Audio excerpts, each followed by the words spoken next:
Amém, gente? João capítulo 10, versículo 22. Vocês lêem comigo?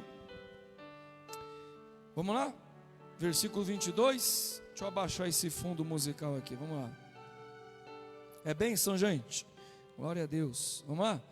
Diz assim, ó: celebrava-se em Jerusalém a festa da dedicação. E era o que, gente? E era inverno. Jesus passeava no templo, no pórtico de Salomão. Rodearam-no, pois, os judeus e o interpelaram: até quando nos deixará a mente em suspenso?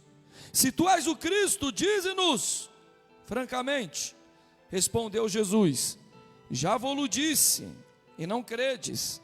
As obras que eu faço em nome de meu Pai testificam a meu respeito, mas vós não credes, porque não sois das minhas ovelhas.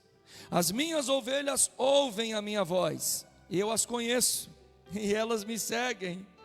Eu lhe dou a vida eterna, jamais perecerão, e ninguém as arrebatará da minha mão.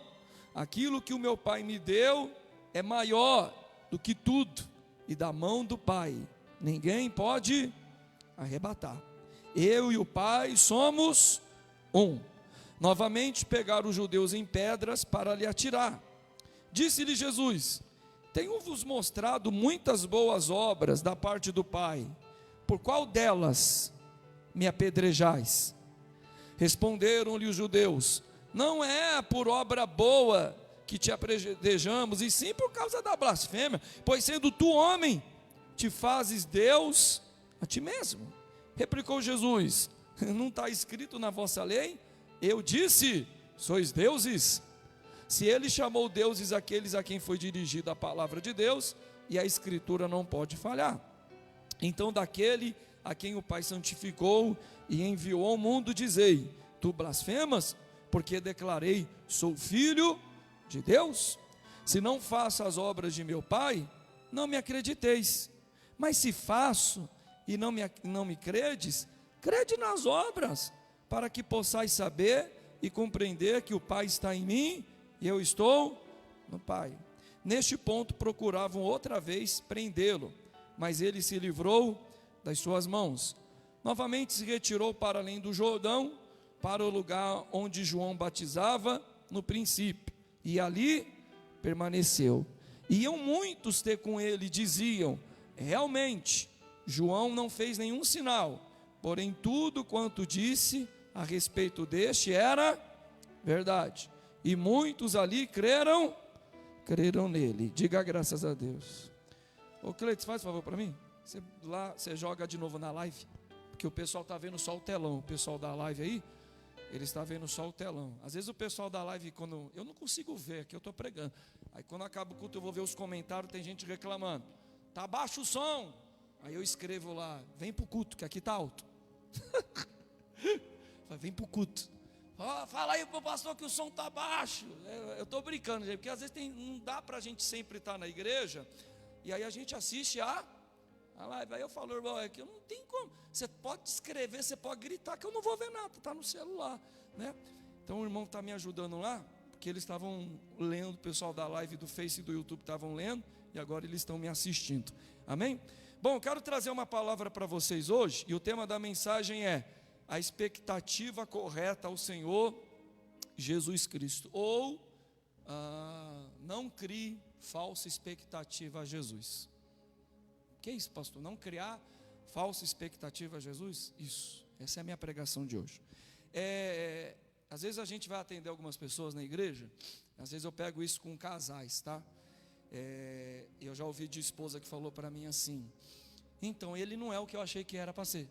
Eu namorei com ele, eu noivei com ele, e não atendeu as minhas expectativas. Aí eu perguntava para a esposa: mas você queria um marido como? Aí ela desenhava lá: mas você achou? Mas no namoro parecia que ia ser, e no casamento não é. E às vezes eu pego o marido também. O marido fala assim: então, pastor, estou casado com ela, mas eu estou com as minhas expectativas frustradas, né? E Às vezes acontece isso na empresa, você é contratado, e a empresa 10, os funcionários tudo bacana, você vê lá que as pessoas sobem de cargo, e aí você cria aí eu vou crescer aqui na empresa, está 2 anos lá e não aumentaram o seu salário, né? Por que isso acontece? A culpa não é deles, a culpa é nossa, porque a gente que criou uma expectativa que eles não prometeram. Eu, quando peguei essa menina que falou do marido, eu falei assim, mas ele prometeu que ia ser esse homem para você? Ela disse, não. Então isso você que imaginou. Você imaginou uma coisa que ele não prometeu, ou você imaginou uma coisa que ela não prometeu, ou você entrou na empresa e imaginou uma coisa que o patrão não te prometeu, né? Por exemplo, vai ser o seu aniversário, vamos lá, meu aniversário é 10 de março, aí chega na semana do meu aniversário, pode voltar, Cleito, viu? Só deixa aí lá, né? Vem aqui que a Priscila está, cadê meu noivo? Está lá dentro. Pode voltar. Então vamos lá. Aí meu aniversário é 10 de março. Aí chega na semana do meu aniversário e eu crio uma expectativa, né? Qual é a minha expectativa? Minha esposa vai me acordar com uma faixa, feliz aniversário, e as crianças com dizer melhor pai do mundo e com um bolo. Falei, eles vão me acordar assim. Aí chega no dia do meu aniversário, ninguém fez nada disso. Eu fico bravo com eles. Mas por que eu estou bravo? Eles prometeram fazer isso? Quem criou a expectativa? Então, quando você cria expectativa, eu estava conversando com o irmão Cleito antes de começar o culto, que esse é o tema da minha pregação. A culpa não é deles, a culpa é nossa. Vamos dar um exemplo bíblico? Isso aconteceu com Elias. A Bíblia diz que Elias orou, caiu fogo do céu. Milagre. E aí a Bíblia diz que na hora que Elias fez cair fogo do céu, ele recebe uma carta da rainha Jezabel falando assim: façam-me os deuses o que quiser, se hoje, Elias, eu não arrancar a tua cabeça. Aí a Bíblia diz que Elias pega a carta da Jezabel falando que ia matar ele, e vai embora, e vai ficar na caverna. Aí Deus vai atrás do Elias lá na caverna, e fala assim: ô Elias, por que você está na caverna? Aí o Elias desabafa para Deus, ele fala assim: mataram os teus profetas, derribaram os teus altares, ninguém mais serve o Senhor, só eu. Você prestou atenção no desabafo do Elias? Ele está cansado do povo. Ele está falando assim: esse povo aí, eu preguei para eles 3 anos e meio. Tudo que o Senhor mandou, caiu fogo do céu, ninguém se converteu. A rainha Jezabel vai desconverter, foi que vai me matar. Esse povo quebrou os altares, desfez aliança, querem me matar. Eu estou cansado. É como se Deus falasse assim para o Elias: mas eu não prometi nada para você que eu ia converter o coração do povo. Eu só mandei você preparar o sacrifício que eu ia responder com fogo. E quando você lê o texto, o Elias criou uma expectativa que Deus não. O Elias imaginou: quando a Jezabel vê cair fogo do céu, ela vai se converter. Aí a Jezabel não se converteu. O Elias imaginou: quando o povo vê cair fogo do céu, todo mundo vai se voltar para Deus. E nem todo mundo se voltou para Deus. Como é que ele ficou? Frustrado. Foi para a caverna, não queria mais fazer a obra. Então é isso que Deus estava falando para ele: você criou algo que eu não prometi. O Elias, eu prometi que eu ia converter o coração do povo, não. O que eu falei para você? Vai lá, prepara o sacrifício. Então o problema não estava em Deus, o problema estava em Elias, que imaginou uma coisa que não ia acontecer, né? Isso acontece com o pastor da igreja, né? Acontece com a gente. Às vezes nós, pastor, cria expectativa, né? Eu lembro que lá em Pirituba eu tinha um menino, na sexta-feira esse lado aqui enchia, só que o outro lado não enchia, né? Aí o menino chegava com uma van, e só a van dele enchia. Ele pegava o povo da rua: vamos para a igreja lá em Pirituba. Então quando ele chegava eu ficava felizão. Falei: só esse menino enche todo que trazer povo da igreja é uma guerra. Então eu criei expectativa com aquele povo todo. Daqui a pouco, né? O pastor cria expectativa que aquela pessoa vai ser obreira, vai ser o braço direito dele. Daqui a pouco a pessoa some, a pessoa se afasta de Deus. Até a orientação para os pastores é o seguinte: não fique criando.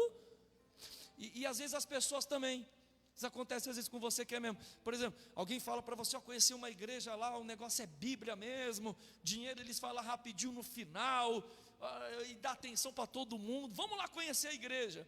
E aí você gosta da igreja, você vem, você traz família, você traz amigo, só que aí você começa a criar uma expectativa. E o pastor vai me pôr ali, ou o pastor vai fazer isso comigo, e o pastor não fez nada. Aí você fica bravo com o pastor, mas o pastor não te prometeu nada. Você aqui? Sim ou não, gente? Você que criou.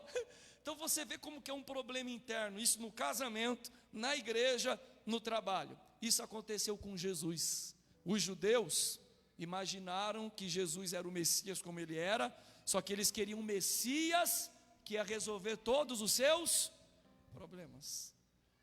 Bom, antes de começar a explicar, porque a introdução é grande, eu queria ler o texto e fazer mais introdução para vocês aqui, amém? O tema da pregação é as expectativas erradas com Jesus. Eu falei expectativa errada no casamento, na igreja, no pastor, enfim, mas agora eu quero falar expectativas erradas que nós criamos com Jesus. Nós criamos algumas expectativas erradas com o Senhor. A gente imagina que Ele vai fazer algo, só que Ele não prometeu fazer nada daquilo que a gente está imaginando. Aí Ele não faz, a gente fica frustrado com Deus. Você já viu gente frustrada com Deus? Talvez você já falou isso. Eu estou triste com Deus, mas Deus não prometeu fazer aquilo, você que imaginou. Então vamos lá para o texto? Vamos lá, gente. Primeira coisa que eu queria mostrar para vocês aí, o versículo 22. O que diz aí? Celebrava-se em Jerusalém a festa da... Vocês estão lendo aí, gente? Dedicação. E era o que, gente? Era inverno. Vamos ler o versículo 23. Jesus passeava no templo, no pórtico de... Vamos ver o 24. Rodearam-no, pois, os judeus e o interpelaram. Até quando nos deixará a mente em suspense? Se tu és o Cristo, dize-nos abertamente. Então vamos lá. Jesus, ele está lá no templo do Salomão passeando, e era a festa da dedicação. Eu não sei se vocês sabem o que é a festa da dedicação. A festa da dedicação, ela começou 164 anos antes de Cristo, né? Antíoco Epifânio, talvez vocês já ouviram falar desse homem, lá da Síria, recebeu esse cargo pela Roma, e quando veio um boato que o povo judeu não queria mais servir Roma, então Roma manda um recado para o antigo Epifânio, falou, dá um jeito lá nos judeus, parece que eles querem se rebelar contra Roma. E esse endemoniado do antigo Epifânio, ele invade Jerusalém, ele mata um monte de gente, demoniado. Era só para ele botar ordem, não, ele está com terror. Ele entra no templo do Salomão, templo judaico, e a história diz que ele vai lá no santíssimo lugar, no lugar mais santo do templo, e ele sacrifica um porco. Vocês sabem que judeu não come carne de porco, porque porco para o judeu é um animal o que, gente? Impuro. Então ele vai lá no altar e bota um porco. Ele pega as fezes do porco, diz a história, e ele passa no santuário. Ele passa no altar, ele profanou o templo profetizado por Daniel, capítulo 9, Daniel profetizou isso. Ele pega os sacerdotes e ele obriga o sacerdote, come a carne do porco. Carne de porco é imunda para eles não comem. E aí ele bota uma espada no pescoço, você vai comer agora. Aí o sacerdote, humilhado, vai lá e come a carne do porco. Ele pega uma imagem, coloca no altar sagrado e manda o sacerdote dobrar o joelho. Dobra o joelho e adora a minha imagem. Quem não adorasse ele matava, endemoniado. Ele vai embora, tacou o terror. Ele volta 2 anos depois e ele proíbe a circuncisão, que o judeu gosta da circuncisão. Ele fala, a mãe que circuncisar o seu filho, eu mato a mãe e mato o filho, endemoniado. Depois de alguns anos desse massacre, dessa humilhação, um dos sacerdotes se levanta, quando ele está sendo obrigado a comer carne de porco, quando ele está sendo obrigado a adorar uma imagem, esse sacerdote tem um pico de raiva, puxa uma espada lá e mata os soldados sírios que estavam lá, mata todos. E essa atitude desse sacerdote, Matatias, dá uma energia para o povo judeu, é isso aí, não vamos deixar esse povo bagunçar o templo não. Então eles começam a lutar com o antigo Epifânio, ele manda um exército e ali os judeus começam a se unir, só que o Matatias ele morre, e o filho dele assume o lugar do pai, Judas, e o Judas então, ele começa a fazer a obra que o pai começou, vamos lutar contra os sírios, né? Ele foi apelidado de Judas Macabeu, porque Macabeu em hebraico significa martelado, ele matava os caras com martelada, aí fala, isso aí é o Judas martelado, ou seja, em hebraico Judas, por isso que tem aqueles livros católicos, né, da história dos Macabeus, a história dos Macabeus fala isso, que o Judas Macabeu, com poucos soldados judeus, ele vence o exército do antigo Epifânio, ele expulsa esses caras lá, foi tipo um novo Gideão, com uma minoria, ele vence um exército, e aí que vai entrar a festa da dedicação. O que é que ele faz? Ele limpa o santuário, ele tira aquela carne de porco, ele tira as fezes, ele purifica o templo, e isso durou 8 dias, Então ainda hoje, lá em Israel, eles fazem a festa da dedicação durante 8 dias. Isso é no mês de dezembro, por isso que está escrito aqui que era frio. Bom, Jesus está lá no templo, e era a festa da dedicação. Agora você vai entender a mensagem, agora chega de fazer introdução, agora eu quero pregar. Então é a festa da dedicação. Está todo mundo imaginando Judas Macabeu. Há 154 anos atrás, o Judas Macabeu expulsou os soldados romanos e restaurou a ordem aqui na igreja. Amém? Os judeus, eles têm uma esperança do novo Messias. O nosso Messias vai vir e vai restaurar o reino davídico, e vai restaurar esse templo, e Israel reinará com o Messias. Então a vinda do Messias para os judeus é triunfo, é honra e é glória. E quem é que está andando lá no templo lá? O Senhor. E havia um boato, Jesus é o Messias ou não é?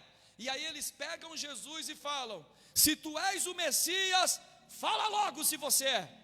O que está acontecendo aqui, gente? Eles queriam que Jesus fosse o Messias que eles imaginavam: restaurar o reino de Davi, expulsar o domínio de Roma e trazer prosperidade para Israel. Só que Jesus não prometeu nada disso. Jesus falou o quê? O meu reino não é. Então o pessoal perguntava para ele: tu és o Messias? Sou. A gente vai reinar aqui com você lá no céu. Lá no céu. O meu reino é espírito. Então eles ficaram frustrados com Jesus. Não, mas você falou que era o Messias, e eu sou. Não, mas o Messias vai mudar tudo, vai trazer paz. Então, eu vim trazer guerra. Não, eu não quero esse Messias. O meu reino é lá no céu. Não, eu quero reino aqui na terra. Não quero lá no céu. Você vê que até os discípulos de Jesus não tinham entendido isso. Porque os discípulos de Jesus pediram: Senhor, no teu reino deixa que um senta à direita e o outro senta. E Jesus viu que eles não conseguiam entender: o meu reino não é desse mundo. Então algumas pessoas tentaram matar Jesus, porque elas ficaram frustradas, que elas esperavam Jesus um triunfante, que vai trazer prosperidade para elas. Mas Jesus declarou: não, meu reino não é desse mundo, meu reino é espiritual. Então algumas pessoas estão na igreja e elas se frustram com Jesus, porque Jesus não faz o que ela pediu para ele fazer. Ele não é obrigado a fazer nada.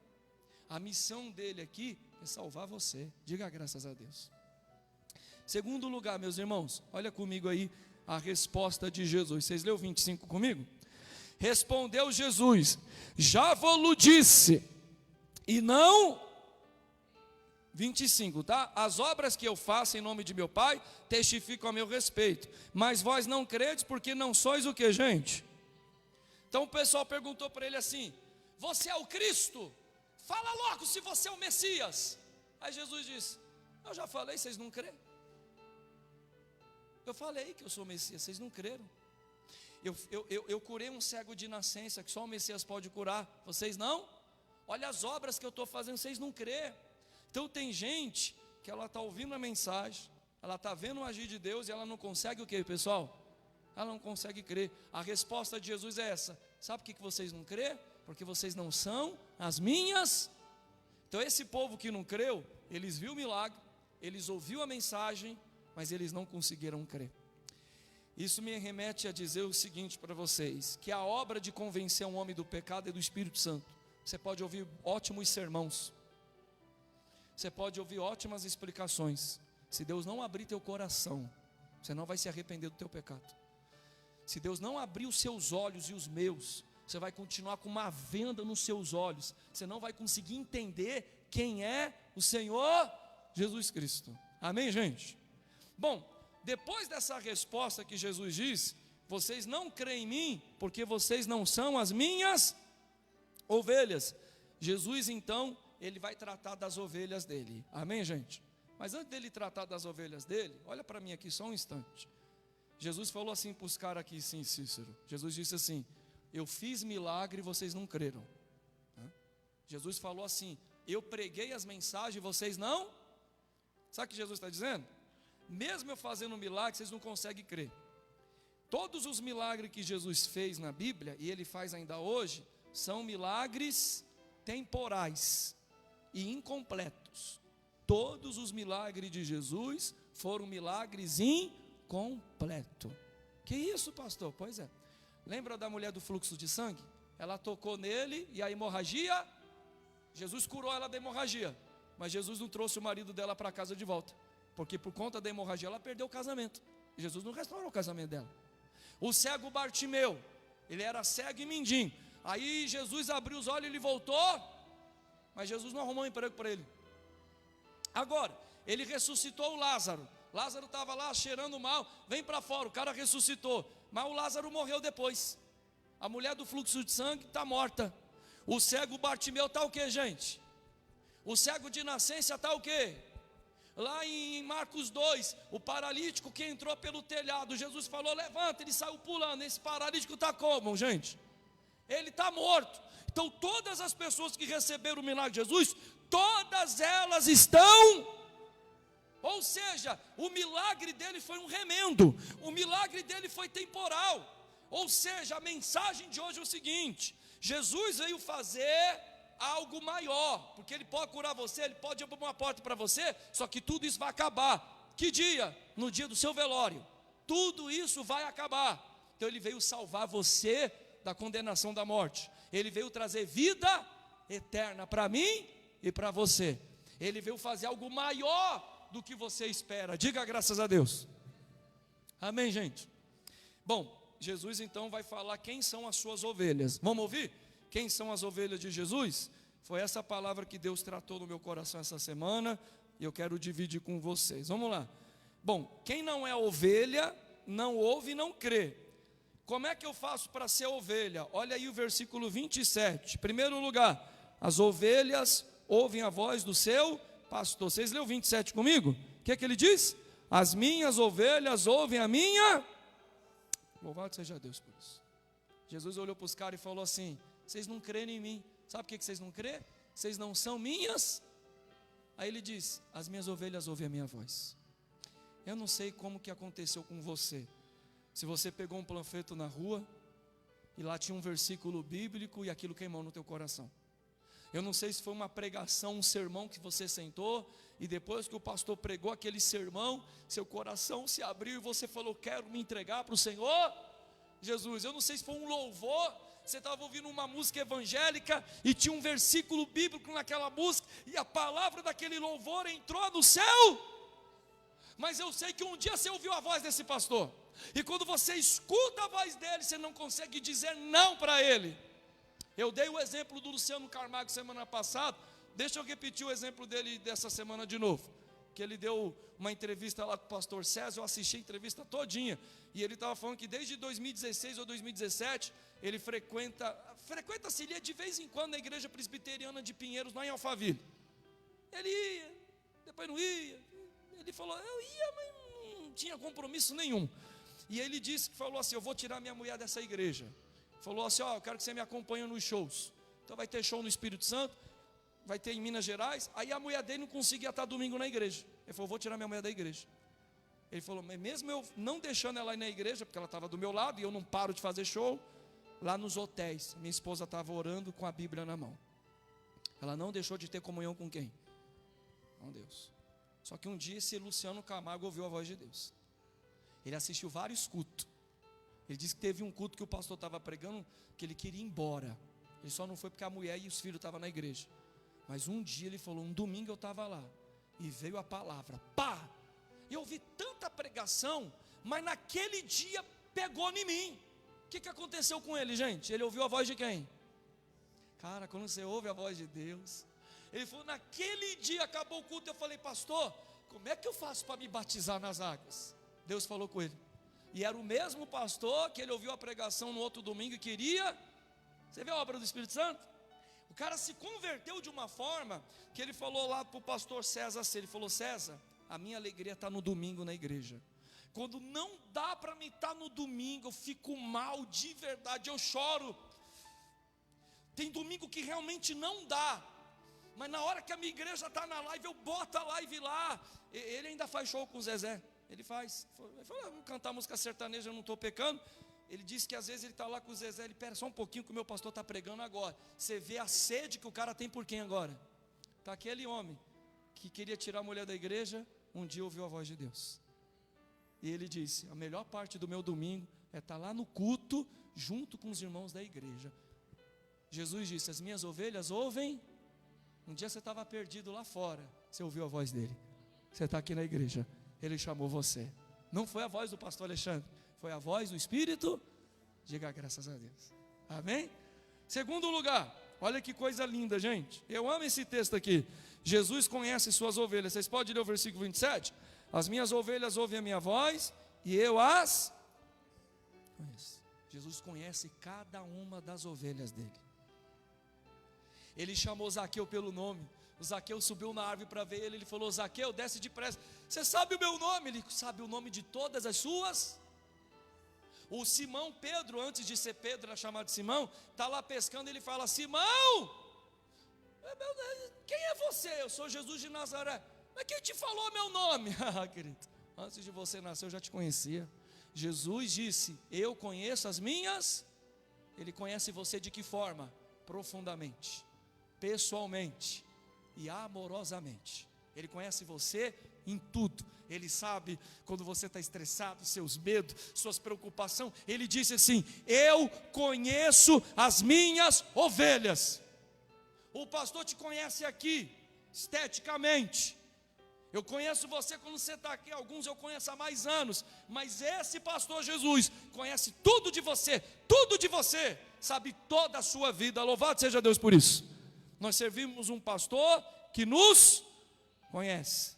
Terceiro lugar, as ovelhas seguem o seu pastor. Olha o 27. As minhas ovelhas ouvem a minha voz, eu as conheço. O que diz aí? Elas seguem. Jesus disse assim, ovelha minha ouve minha voz, ovelha minha me segue. Nós não seguimos o pastor, nós somos seguidores de quem? Por que a ovelha segue Jesus, gente? Nós somos ovelhas. Por que as ovelhas seguem Jesus? Porque ele, Jesus, o bom pastor, ele leva as suas ovelhas para pastos verdejantes. Porque ele leva as suas ovelhas para águas tranquilas. Porque ele atravessa com as suas ovelhas no vale da sombra da morte. Porque ele prepara para as suas ovelhas uma mesa no deserto. Porque ele unge a cabeça das ovelhas. Porque ele faz o cálice das suas ovelhas transbordar. Porque ele deu a vida pelas ovelhas. Por isso que nós ovelhas seguimos ele. Ela não segue a voz do estranho, ela não segue o lobo, ela segue a voz do céu. E eu acho esse exemplo de Jesus, ele, o pastor, e nós ovelhas, fantástico, porque a ovelha meia cega, ela não enxerga direito, mas a ovelha, ela segue o pastor pela voz do... Se chegar um outro pastor com uma voz diferente, com um assovio diferente, ela não vai, ela não segue. Ela conhece a voz de quem? Ela é dependente do pastor. Ovelha, tadinha, a ovelha não sabe sobreviver sozinha. A ovelha não tem garra, a garra dela, tadinha, o dente dela não morde ninguém, então ela não tem defesa. Quem defende a ovelha é quem? Se o pastor não tiver aí, ela morre. A ovelha, tadinha, não sabe tomar banho sozinha, a lã dela é muito grande, aquela linguinha dela ali não limpa nada. Então para ela se limpar, ela precisa de quem? Ela é cega. Não é que ela é cega, ela não enxerga direito. Então ela pode cair num buraco. Então para ela andar, para ela caminhar, ela tem que seguir quem? Então a ovelha é dependente totalmente de quem? Você não vive sem Jesus. Quem limpa você do pecado é Ele. Quem purifica você é Ele. Quem protege você porque você não tem defesa. Ele é o seu pastor. Ele guia você, Ele guarda você, Ele protege você. Diga graças a Deus. Amém, gente? Mas vamos lá. Quarto lugar. As ovelhas recebem vida eterna. Olha o versículo 28. Eu lhe dou a vida. Que coisa linda. Então note aqui que o pessoal chegou em Jesus e falou assim: você é o Cristo? Fala logo se você é o Cristo. Porque eles queriam um Cristo como? Triunfante. Eu estava vendo o vídeo de um judeu. Vocês podem pesquisar, coloca lá no YouTube assim: por que os judeus não crêem que Jesus é o Messias? Você vai encontrar um judeu brasileiro, e ele falou assim a resposta dele. O cara perguntou assim: vocês não creem que Jesus é o Messias? Ele falou, não, jamais. Mas por quê? Primeiro porque ele morreu. Se ele é o Messias, ele não deveria morrer. Aí o cara pergunta para ele assim, mas como que é o Messias que vocês judeus aguardam? Ele falou assim, o Messias que nós ainda aguardamos. E olha, o judeu falou assim, eu aguardo a vinda do Messias todo dia. Aí o menino perguntou, mas como que ele vai ser?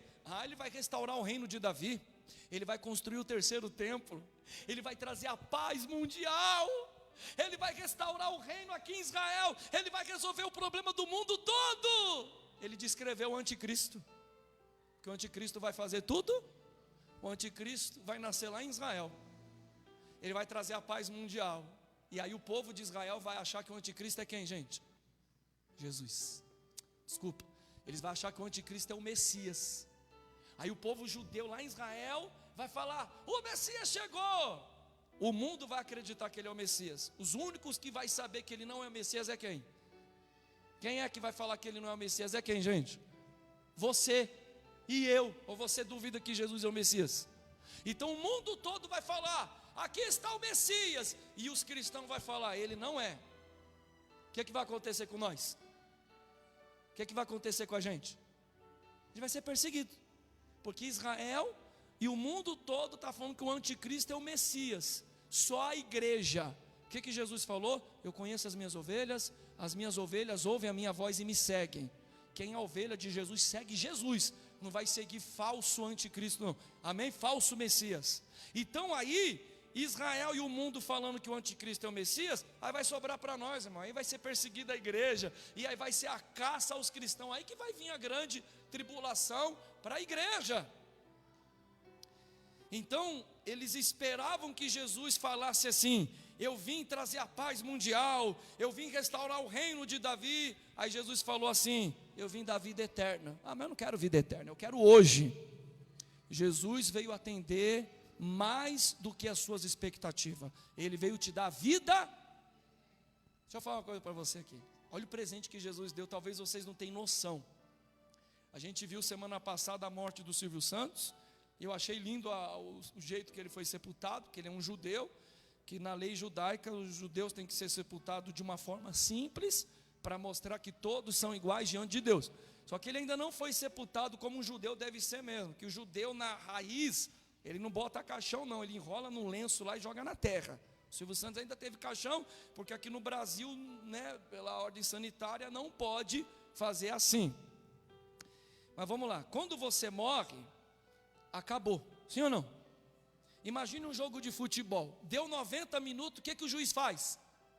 Hein, Danilo? Ele apita, acabou? Aí o cara está lá para fazer o gol, o juiz apitou. Não, eu vou chutar e fazer o gol. Você pode fazer, mas o jogo? A morte tem um apito. Aí a morte olha para mim, para você, e ela apita. Acabou o tempo de vida aqui. E aí, gente? Dá para conversar com a morte? Fala, não, pera aí, tem uns boletos para pagar ainda, macho. Não posso morrer agora. E quem não casou ainda fala, não, mas eu ainda não casei, eu tenho que casar, meu filho. A morte vai falar, você teve tempo. Sim ou não? Eu não casei, mas chegou a hora, você vai morrer, acabou tudo. Mas eu ainda não comprei minha casa. Meu irmão, na hora que a morte apitar, olha o presente que Jesus deu para você. Jesus disse, eu vim dar vida eterna para as minhas. Jesus morreu, ressuscitou. O que ele fez? Ele matou a morte. Paulo, entendendo isso, Paulo diz, ó morte, aonde está a morte? Aonde está a tua vitória, a morte? Cristo arrancou o aguilhão da morte. Sabe o que a Bíblia está dizendo? Que na hora que a morte apitar para você, acabou! Jesus vai falar para você, continua. Mas não é o continua aqui na terra não. É que na hora que a morte chegar para você, a morte vai chegar para o seu corpo. E você vai viver uma vida eterna com Deus na glória. Diga graças a Deus. Então Jesus, ele tirou o poder da morte sobre você. A morte não tem poder. Ela não tem mais a última palavra. E o apóstolo Paulo disse que a morte para um crente é deixar o corpo para habitar com o Senhor. Então o fim de um crente não é um caixão gelado não. A morte para você hoje é deixou o corpo para habitar. Aí eu quero que coloque na minha lápide, viu? Eu vou morrer primeiro que você. Não, eu vou morrer primeiro que ele. Então você vai lá na minha lápide colocar assim, ó, ele deixou o corpo e está habitando com o Senhor. Amém? Essa é o que é na minha lápide. Ele deixou o corpo e está habitando. Ali não está ali não, Alexandre não está ali não, está habitando com o Senhor. Diga graças a Deus. O que Jesus veio dar para as ovelhas? Vida. Mas lê de novo 28 comigo, vamos lá? Eu lhe dou a vida, jamais o que, gente? Esse perecerão aqui é na morte, viu? Você jamais vai perecer na morte, olha aí. Ninguém as arrebatará da minha mão. Aquilo, olha que coisa linda esse 29. Aquilo que o meu Pai me deu é o que, gente? De quem ele está falando aqui? De você. Jesus está dizendo assim, ó, as ovelhas é minha. Aquilo que o meu Pai me deu, ele está falando de você, é maior que tudo. Você entendeu a grandeza do que nós somos para Deus? A Bíblia diz assim: e Deus amou o mundo de tal maneira que deu o seu único. Eu já fiz essa pergunta, fiz hoje de manhã e vou fazer agora. Deus matou o filho dele para salvar você. Você mataria um filho seu para salvar um amigo? Hein, Cícero? Você tem 2 meninas. Você mataria uma das suas filhas para salvar um amigo? Mas não, vai deixar um amigo morrer. Ó, ou morre a sua filha ou morre um amigo. Quem é que vai morrer? Quem é que vai morrer? O amigo. Ah, o amigo. E se fosse o inimigo? Desculpa, amigo, mas morra você, né? A gente dá a vida pelos nossos. Deus fez isso. Deus matou o único filho dele para salvar gente boa, gente ruim. Ruim. Deus amou você. Quando Deus amou você, Ele amou você depois que você estava vindo na igreja. Ele olhou para você e falou assim: olha aí, parou de fumar, parou de beber, parou de cobiçar. Aí eu amo ela. Foi assim que Ele te amou? Ele amou você e eu quando você estava fazendo coisa errada. Que amor é esse, hein? Ele matou o filho dele para salvar gente inimiga. Que amor é esse, hein? Então, o que eu vejo na Bíblia é que em mim, em você, não tem nada que desperte o amor de Deus. Ou alguém aqui nesse culto pode falar assim: pastor Alexandre, uma pessoa tão boa como eu, não tinha como Deus não amar. Hein, gente? Vocês se consideram assim? Né? Nós não somos. Você não se considera um crente meio difícil, não? Ou só eu aqui me considero? Falei, caramba, eu sou uma pessoa meio complicada, hein? Hein, gente? Vocês não se consideram, não? Minha mulher estava fazendo unha lá, não lembro quem é que ela estava fazendo unha, porque ela está trabalhando aqui na cozinha da minha casa, né? Aí eu fui pegar um café, peguei a xícara lá. Aí a mulher falou assim: nossa, Roxane, você é uma pessoa tão legal. Aí eu peguei e fiz assim. Aí eu fui de novo: você é uma pessoa tão alegre. Aí eu falei: rapaz, eu vontade de falar assim: ó, filha, você tem que viver com ela, né? É porque você está aqui, né? Mas nós não é assim mesmo? Mas nós não é assim? As pessoas olham para nós, eu também. Cara, você deve ser mó bacana, né? Eu sou chato pra caramba. Nós somos complicados. Mas mesmo assim, Deus amou. E deu a vida do seu único. Eu aconselho vocês a assistir com seus filhos. Tem no YouTube, eu acho que tem no YouTube, a Crônica de Nárnia. Crônica de Nárnia foi escrita por um ex-ateu que se converteu a Jesus Cristo, C.S. Lewis. E na Crônica de Nárnia ele cria um cenário todo para criança. Alguém aqui já assistiu as Crônicas de Nárnia? Já assistiu, Eva? Então, ali remete a Cristo, porque tem um leão, que é o... Rapaz, esqueci o nome do leão de manhã, eu estava com o nome dele na boca. Tem um leão, aliás, o Rei Leão é imitado dele, do C.S. Lewis. E ali o leão é a cena principal no desenho, né?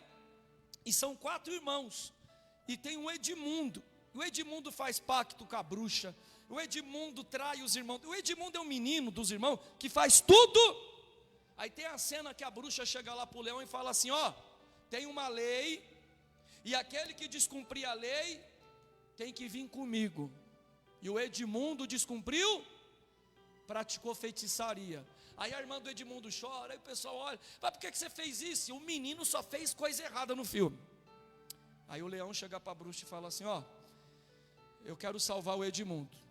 Ah, só se você me der uma coisa muito boa. E o leão fala: eu dou a minha vida pela vida do menino. Eu morro e você deixa ele.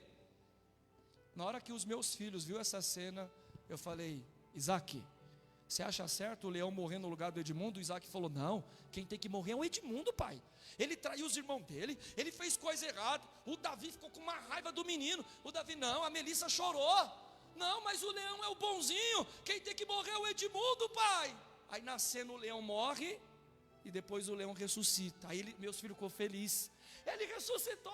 Eu esperei acabar o filme e falei: então, isso aí é um exemplo de Jesus. Você e eu que merecíamos morrer, e ele morreu no nosso lugar. O C.S. Lewis, ele fez essas crônicas, todas elas com uma sombra do Senhor, né, para pegar as crianças e remeter à imagem de Jesus Cristo. Amém, gente?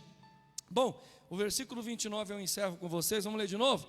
Aquilo que o meu pai me deu é maior do que tudo, e da mão do pai ninguém pode o quê? Jesus está dizendo o seguinte: que ele comprou você com o sangue dele, você está na mão dele, e está na mão do pai, e ninguém vai tirar você da mão do pai. Diga graças a Deus. Eu lembro que Jesus falou assim para o apóstolo Pedro: Pedro, tu me amas? E Pedro disse: amo. Aí Jesus falou: então prova que você me ama, apacenta as minhas. Então Jesus ali levantou Pedro como pastor, só que Jesus deixou claro: ó, você que vai apacentar, só que elas não é sua, elas são minhas. Então isso aí é para todo pastor. Porque às vezes eu vejo alguns pregadores falando assim: cadê as minhas ovelhas? Não, elas não são suas, elas são de quem? Porque quem é que comprou a gente? Eu também sou ovelha. Quem é que comprou as ovelhas? Jesus. Ele comprou com o que, gente? Com a sua vida. Amém, gente? Pastor compra cadeira, pastor compra púlpito, compra telão, e compra com a oferta do povo, nem com o dinheiro dele, é com a oferta da igreja. Então quem compra é a igreja. Mas vamos lá, às vezes o pastor tem dinheiro, ele consegue comprar tudo sozinho. Então ele comprou o salão, comprou o banco, mas quem comprou a vida das pessoas foi o sangue. Então Jesus chega para mim, que sou pastor, e fala assim: ó, Alexandre, prova que você me ama. Como, Senhor? Cuida das minhas ovelhas. Elas dão um pouco de trabalho, viu? Mas cuida delas, viu? Vai lá, você vê que uma aí está indo para o caminho errado, vai atrás dela. Você vê que uma está começando a ouvir a voz do lobo, fica no pé delas. Porque o pastor cuidar das ovelhas, que é a igreja, é a mesma coisa que cuidar dos filhos, né? Eu passo numa feira, aí tem verdura, tem banana, meus filhos não querem entrar na feira. Aí o carro passa em frente ao McDonald's, todo mundo quer o quê? Então eu sei aonde eu vou levar meus filhos. Não, eu vou levar vocês para a feira. Vocês vão comer coisa? Porque criança se atrai com qualquer coisa. E o povo da igreja também. Você liga a televisão, aí você está encalhado. Aí lá na televisão está falando que vai dar o pó do amor. Só para o pó lá na tua cama que vai aparecer um homem para você. Aí você vai. Aí eu quero. Não, o pastor Alexandre não vai dar o pó do amor. Aonde é? É lá no Brás. Aí você vai lá no Brás pegar o pó do amor. Aí o pastor comprou uma purpurina velha, e você vai lá e sopra na tua cama, e o macho e o homem não aparece, ou a mulher não aparece. Aí às vezes as ovelhas vê lá a medalha da riqueza. Ó, meu irmão, vem aqui na minha igreja, quando você pegar essa medalha você vai ficar rico. Ah, eu quero ir nessa igreja, eu vou pegar essa medalha e vou ficar como? Aí o papel do pastor fala: não, ovelha, nem isso não, ovelha. Amém, gente? É o papel do pastor. Não é por aí, não é desse jeito. Então Jesus chega em nós, pastores, e fala assim: ó, cuida delas, deixa elas ir para o caminho errado, não deixa elas acreditar em qualquer doutrina, prega a palavra, leva as minhas ovelhas à salvação, prega o reino de Deus para elas, prova que você me ama, cuidando delas. Então o pastor cuida de você, quando ele prega a palavra de Deus para você, quando ele cobra você, para você continuar na presença de Deus. Diga graças a Deus. Amém? Vocês recebem a palavra de Deus? Vamos dar uma salva de palmas para Jesus? Aleluia! Vocês ficam de pé comigo?